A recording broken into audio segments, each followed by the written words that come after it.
Good morning, sports porchers. I'm your hockey Jesus, and I'm back with Game 20 analysis of the Pittsburgh Penguins versus the San Jose Sharks. Well, this game was played last night.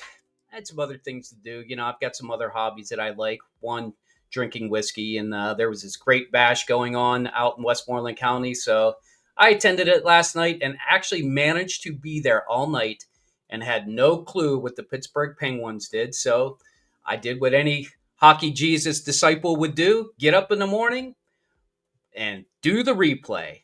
And that's what I did. I watched the game this morning, full on the whole thing. And man, do we have some things to talk about today. First, let's talk about how the goals were scored. I love it when the Penguins come out and score right away. It gets the crowd into it. And then they scored two right away. That third line got that second goal. Owen Pickering gets a secondary assist, and a good secondary assist, by the way, and gets his first point in the NHL in his first game. That's great news for the Penguins. One, that he was in the lineup. Two, that he scored. And Sidney Crosby gets on right after the end of the first period. At the end of the first period, they made a change with goalie. San Jose did. They went from Vanacek to Blackwood, and that really gave the team a boost. Thank God Sidney Crosby scored that goal, because if he doesn't, we know what happened at the end of the game. We'll get to that in a second. But the Pittsburgh Penguins did manage to still win this game. I haven't given you the score yet because I think it's important that we go through the goals in order. So Penguins get a 3-0 lead, which is why I have a 3-0 lead is not safe in this system. We'll get to that also. And so the Penguins get a 3-0 lead. They give up a power play goal to Toffoli to make it 3-1. Honestly, I felt like San Jose deserve that goal. I think they did a really nice job of coming back against the Penguins, just slowly. But, a 3-1 lead going into the third, I was feeling a little bit weary, and I'm glad I didn't know the score, because I got to feel what the fans were feeling. It was that, oh no, are we going to do this again, where your hands get clinched up and everybody gets a little bit of tight? We call it the pucker factor here on Hockey Jesus. So the pucker factor was very, very high going into the third, and everything looked nice and boring until about 7 minutes in, with about 13:02 left in the game, when our buddy Mikael Granlund scores a goal on a 3-on-1. A 3-on-1! You're winning the damn game 3-1, and you give up a 3-on-1. Poor Owen Pickering had no clue on how to play it. Not his fault. Shea, I don't know what you're doing pinching that far. It's a 3-1 game, for God's sakes. There's no reason to do that. So what do? They open the gate, and sure enough, Tyler Toffoli scores again to make it a 3-3 game. A little bit later, it wasn't that close. It wasn't the clear back-to-back goals that happen with the Pittsburgh Penguins when they have a meltdown. But they did. They managed to have another meltdown, this time with the 3-0 lead. They had not had a 3-0 lead this whole season. And now you can't even say, well, when they get a 3-0 lead, everything's going to be good, because it is absolutely not going to be good under the Sully system. So they make it to overtime, and it looked like Blackwood was going to shut him out at overtime. In fact, he did. They did not get a goal. They had 6 shots on goal in overtime. That's ridiculous amount of shots. And then, you go into the fourth round. It's all tied up. In the fourth round, you get a goal, and you're like, okay, they're going to finally win it here. A nice goal by Bolivier to get it in. And they score again. San Jose scores. But thank God for Gino Machino. He would not be denied. I looked at that goal that he scored in the shootout. I have no idea how it got past Blackwood. He looked like he had the short side covered, and he just blasted it right by him. And Ned makes the save to salvage the 2 points. They had to get these 2 points, by the way. They absolutely needed them. And we don't mind the loser point going to a West Coast team, because, frankly, we're not going against West Coast teams. So for them to get a loser point doesn't matter to us as much as it would, say, against the New York Islanders team, where you might be chasing them and you only gain 1 point. or you only put a 1 point differential between them and you. That's why we hate the loser point here on the Sports Porch, and the Hockey Jesus you'll never see it. I'll never put the dash dash dash. It's wins and losses here, people, and I hope you can handle that, because that's the way it's going to be if you're going to listen to the Hockey Jesus. Let's talk about a few positive things. I did mention some of them already, but I just want to say it a little bit louder. Ponomaravov. I'm putting another digit in there. Ponomaravov. He came over on the Gensel trade. He got to play. He was playing on the fourth line. Don't know if the fourth line's a good fit for him with Achari and Nieto, but hey, he got to play. He was in. Pustonen sat. I actually think I would try Pustonen up on the first line. I know Bolivier's doing well up there. Maybe I could be wrong about that. Maybe you leave Bolivier and Rax up on the first line with Sid. They seem to be doing okay up there. I think that's probably what you're going to see. Ponomaravov and Pustonen, and I don't know, if somebody gets injured. Who knows what happens when Hayes gets healthy? That's the problem. When some of these other guys get healthy, some of these young guns are probably going to have to come out. I hope I'm wrong, because the third line with DOC and Poulin and Pustonen, they got the second goal. They look great together. They have good chemistry.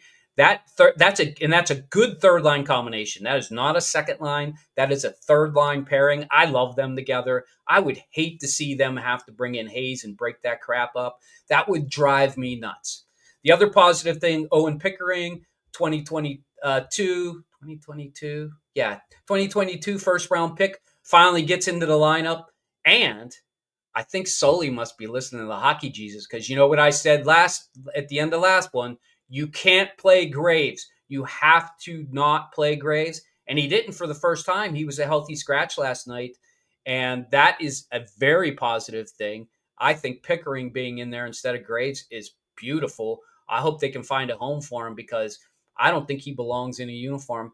Granted, Shea was pretty much garbage last night. And here's the problem. If you look at the stat lines, I say Shea was garbage because I watched the game, so I know. I saw the way he played. The way he was pinching was terrible.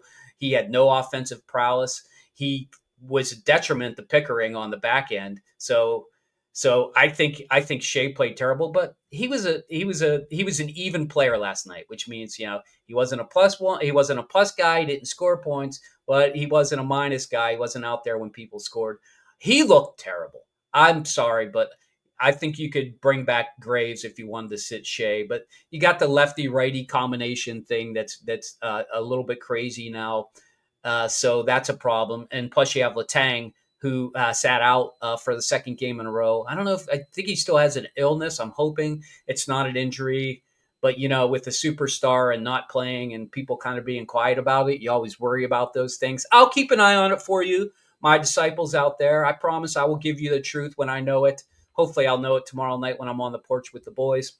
And that's pretty much the other negative that I had was, can the Pittsburgh Penguins please stop complaining about getting called for a penalty? When you hit a guy with a stick and it hits his hands or anywhere near his hands on his stick, they're going to call it.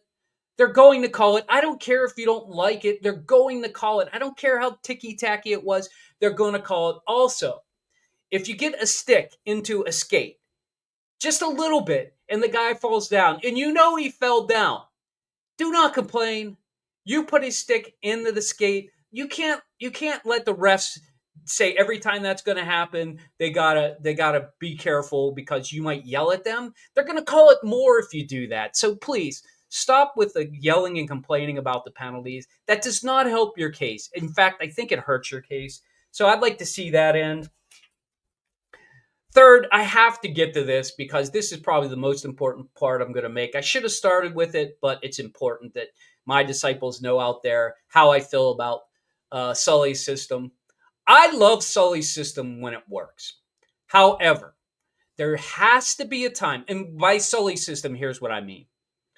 I mean when you have two defensemen who are always allowed to pinch at will whenever they want. I don't care if he says, well, it has to be at the right moment. When you say you want them to do it at the right moment, you're allowing them to determine that. You're not giving them strict set of rules.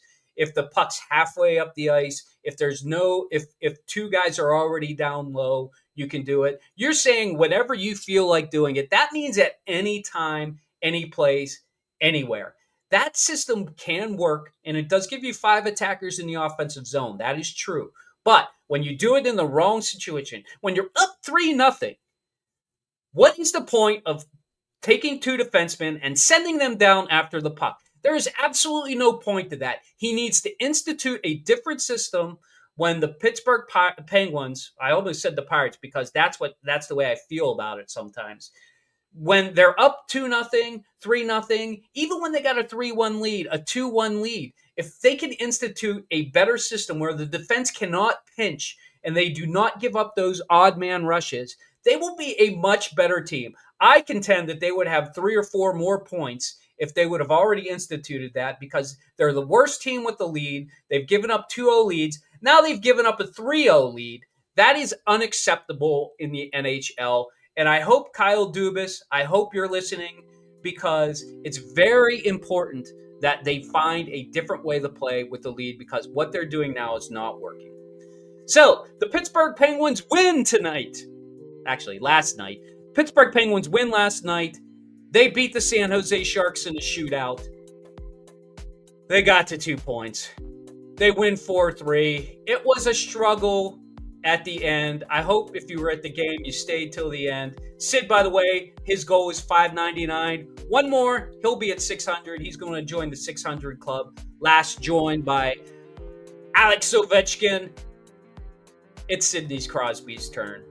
So the Pittsburgh Penguins got a rough road coming up, and I don't say road, I mean homestand. So here's the thing. Will this be home cooking, or will it be home cooked? The Pittsburgh Penguins play against Tampa Bay. Pretty good team. Winnipeg, the best team in the NHL. Utah, they're and Vancouver. You know that's going to be a good game, because that's Pittsburgh Penguins West coming to Pittsburgh Penguins East. Woo! We got to get 6 points out of this, boys. I don't know how you're going to do it, but I hope you do it. Hey, if you like what you see, smash that subscribe button. I'm here after every Penguins game. I told you I was going to give you a recap. I'm going to save that for the boys on the porch tomorrow night. So stop by the Sports Porch. I'll be live with my buddies, Chris and Mark, the technical director, and the great Grand Schwabini. I'm going to give you the first quarter analysis of the Pittsburgh Penguins at 7:30 on the porch tomorrow. So until then, people, enjoy your day, and let's go, Pens.